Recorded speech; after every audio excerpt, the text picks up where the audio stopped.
Juan Kapitulo 6, versikulo 35. Si Jesus miingon kanila, "Ako mao ang pan nga naghatag sa kinabuhi. Ang muari kanako dili nagayod gutomon, ug ang mutuo kanako dili nagayod uhawon." Pan sa kinabuhi.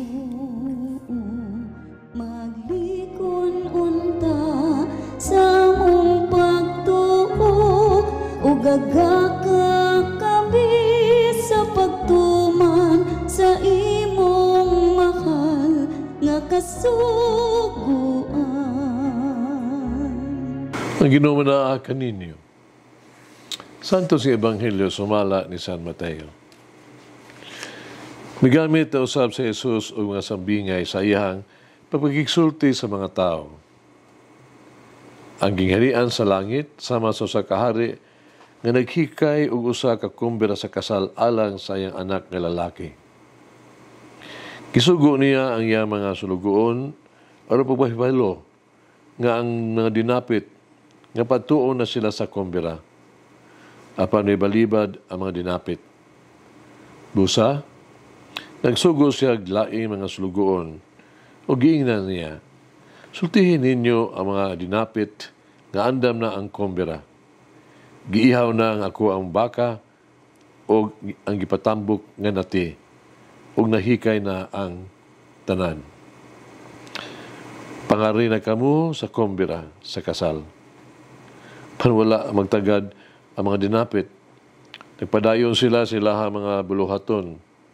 Ang usa miadto sa iyang uma, ang usa niadto sa iyang tindahan. Ang uban, samtang ang uban, midakop sa mga sulugoon, gibudalan, gipatay sila. Tungod niini, nasuko pag-ayo ang hari, gipadala niya yung mga sundalo, gipamatay kadto mga mamumuno, o gisunog ang ilang syudad. Niya gitawag niya ang iya mga sulugoon o giingnan, "Andam na nga ako ang kumbira sa kasal, pandili angay niini ang mga tao nga akong ginapit. Busa, pangadto kamo sa kadalanan, dapita ang tanan nga inyong mahikaplagan." Ang mga sulugoon nangadto sa kadalanan ug ilang gidala ang tanan nga ilahang nakaplagan, maayo og daotan, ug napuno sa mga tao ang dapit sa gikumbirahan.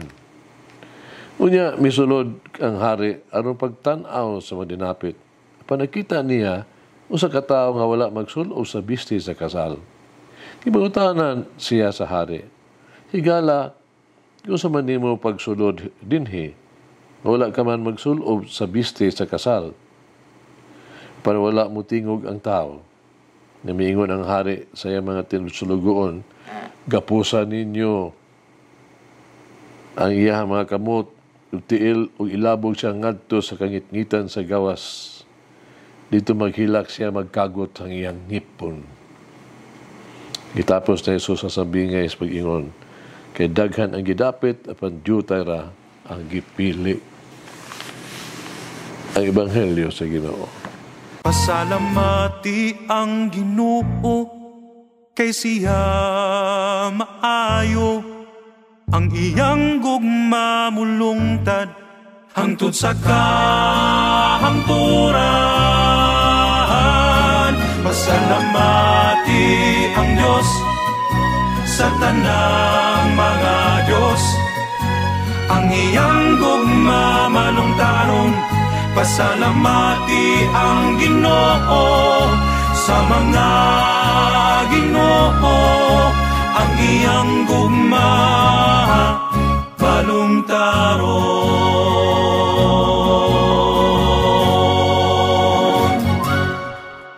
Ang sabingay karong adlaw sa kumbira sa kasal, nagpasabot kas kanunay nga pagtawag sa Dios alang kanato aron pagsulod sa iyang gingharian.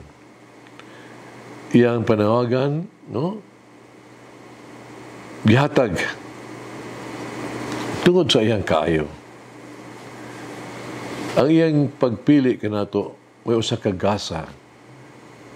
Atong pagsulod sa gingharian, no?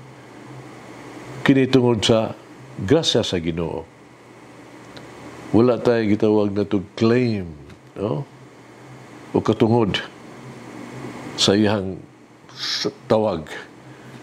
Ang Diyos sa iyang dakong gugma alang kanato nagbukas siyang gingharian sa tanan bisan unsa pa ang atong kahimtang sa katilingban o sa kagikan nato.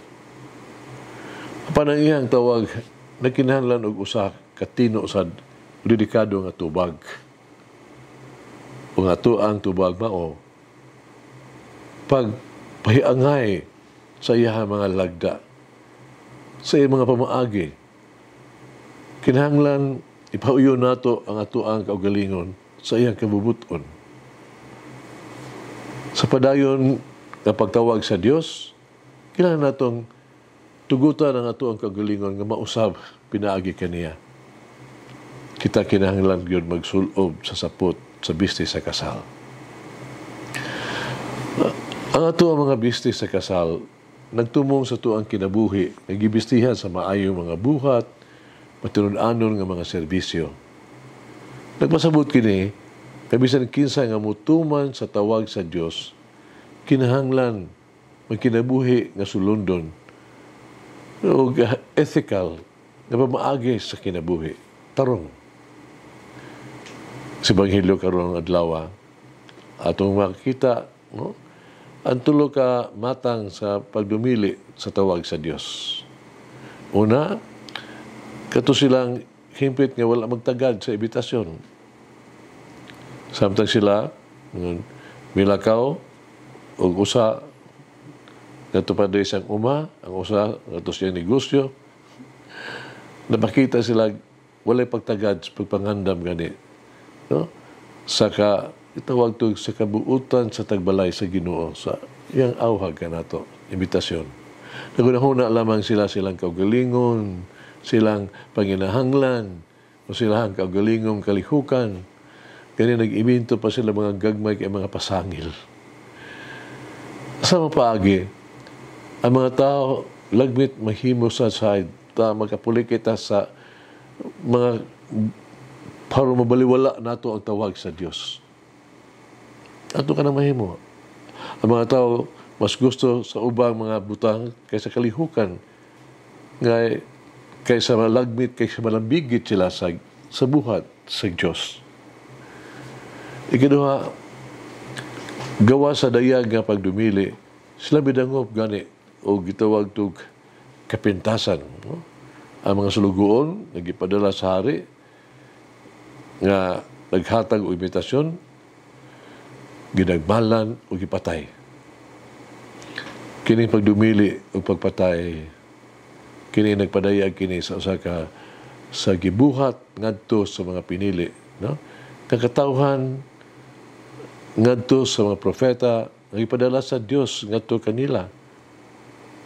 Ang pagdumili sa pagkaminaw sa tawag sa Dios usahay muduha-duha sa pamaagi o magduduha sa iyang kabubuton.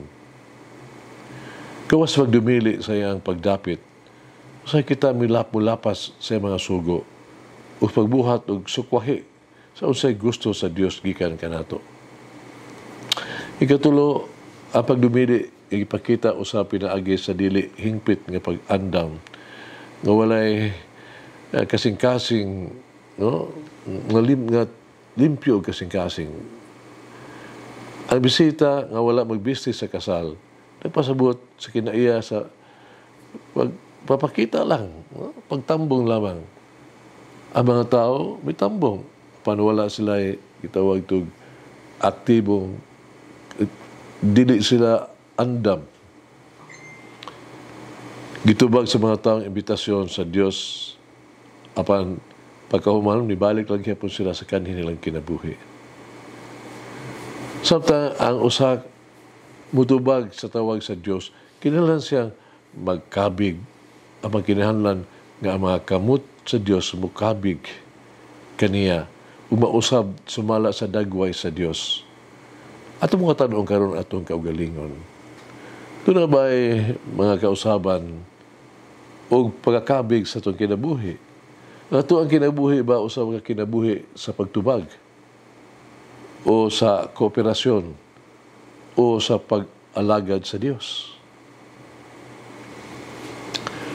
Mag-ampo kita, amahan namo, maghitagon o pangurang Diyos. Kituwag mo ako, na kayong imong nahatag. Maobsaron kong mangayo sa imong pasaylo, sa akong kapakyasan, sa pagpaminaw kanimo, sa pag-usik-usik sa imong mga gasa, sa wala paghatag importansya sa imong nabuhat diha kanako. Nasayod ako, nagiandam nimo ang tanan alang kanako. Kanunay nagunahuna ka sa ako ang kayuhan ug sa akong kaluwasan.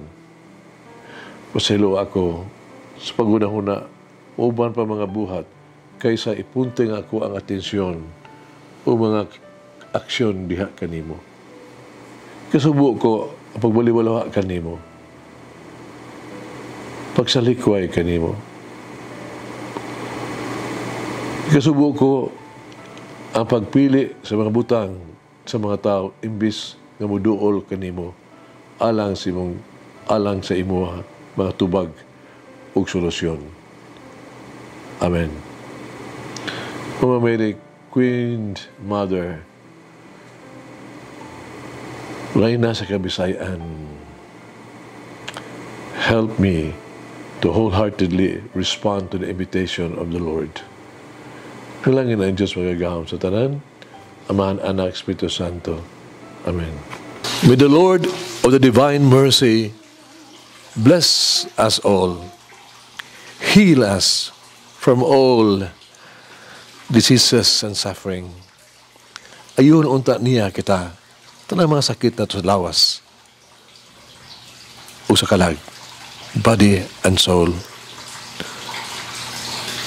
In the name of the Father, the Son, and of the Holy Spirit. Jesus, I trust in you. Amen. Whoever eats the bread of life will never hunger, says the Lord. Kay galaan inyong nabati ang pagpaambit ug hamubong pamalandong sa pulong sa Dios pinaagi sa tulumanon pan sa kinabuhi nga gidumala ni Monsignor Daddy Silva. Hangtod na usab sa sunod higayon, daghang salamat.